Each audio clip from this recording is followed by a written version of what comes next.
We're in the African Bible, Blueprint for Black Power, RBG Bible, chapter 16. We're talking about investment and trading. And in this particular chapter, we're talking about investment and trading with other African nations where we could go. But I really want to start to point out, and this is going to get into America and the United States itself know what reparations will do for us. It says early America and European investment relations. Now, in this particular chapter, you go into the different companies. So I highlighted a few portions that I want to pull out, so I won't make the video so long or redundant by just reading. The situation was mainly due to the outstanding level of non-resident investments from abroad by European entrepreneurs, i.e. merchant houses and corporations in crucial sectors in the development of the American economy. And he goes into different parts of the economy and also talking about things like the railroad and at what time and certain things, and how much it costs and who exactly pushed it forward. But right here it says historian Mark Thomas described the scope and the influence of European foreign investment in the economic growth and development of the United States as follows. It was foreign capital that gave America the opportunity to forge a strong dynamic economy. This was recognized as early as 1791 when Alexander Hamilton was the greatest economist mind and produced by the country and observed that instead of being viewed as a rival, foreign capital ought to be considered as most valuable luxury conducting to put in motion a greater quantity of productive labor and greater portions of the useful enterprise than could exist without it.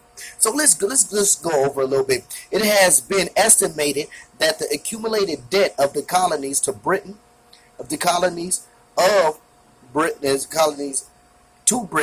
alone amounted to 40 million, about 1 billion today's price. And this book was published in 96.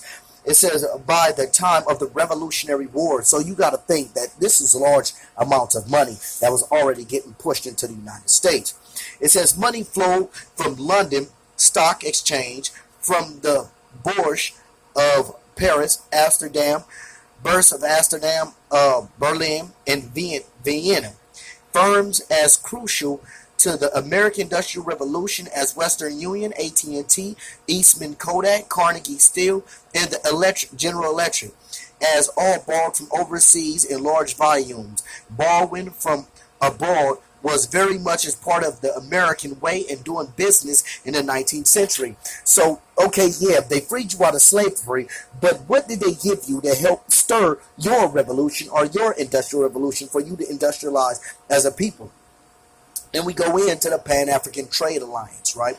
So I got this one particular part I want to read out of here. The whole book itself is interesting. So much I want to read, but I'm just trying to get through it so I can get to my papers.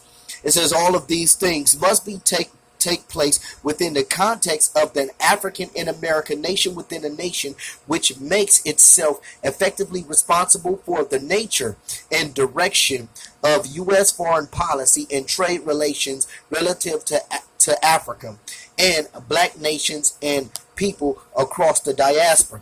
So when we talking about this in the diaspora, we got to start thinking as a nation and understand that our flag means something to us. Now let's get on this and we start talking about the remittance.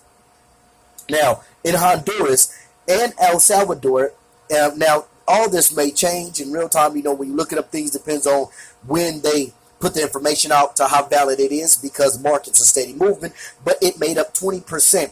Mexico just over 2%. Western Union, 24 billion a year was getting sent to Mexico.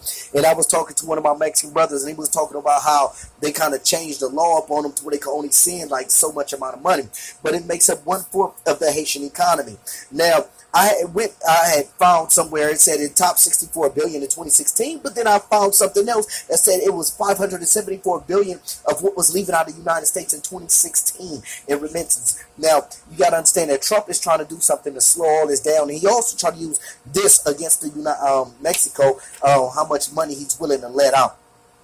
Now, India, the remittance in India is 72 billion a year. China, 64 billion a year. Philippines, 30 billion a year. Now, you got to understand this. 20% higher It's a tax that's 20% higher when you want to send a remittance to sub-Saharan Africa. Why is that? Now, we as Africans in America, we have to push for that to be lower or non-existent. It should be free to send money to Africa. As part, we got to understand, when we start talking about reparations, we got to understand, we got to look at this thing in total.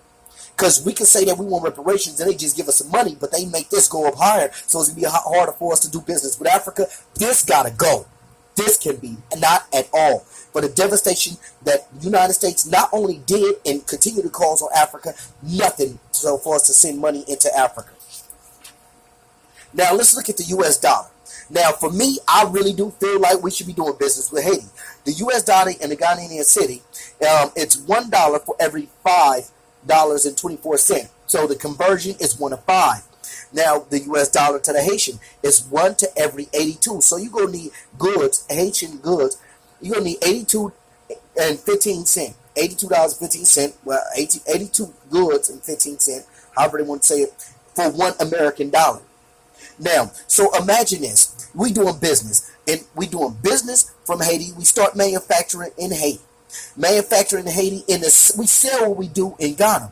And selling in Ghana. Now the Ghana good, the GHS, that's Ghana. We go look up the currency trade, the HTG for on currency trade. It's 1 to 15. We still could sell and win at increase.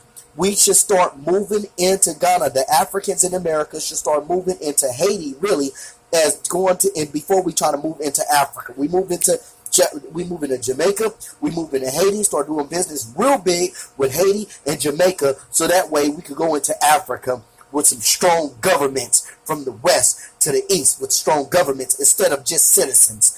This is what I'm really proposing, that we open up the trade. I also want y'all to go look up Laganov. It's an island off of Haiti, Laganov. Look at what I don't know if they actually start building on Laganov. I got to go do some more research. I was just sitting here doing some reading. I said, let me do a video. But look up Laganov. Look at what they're talking about doing with Laganov. And look at where Haiti is strategically located. Haiti is it. Haiti is it. Not only that, let's talk about learning Swahili and taking the French language out of Haiti and reinstilling the African language. Let's go with Swahili. Why not? Why not? Swahili is largely spoken in Africa. And let's go long term. Let's go long term and start pushing an African language. And then we go into French and push Swahili as a main language. Let's do this. Power to the people. Y'all stay safe. Let's build.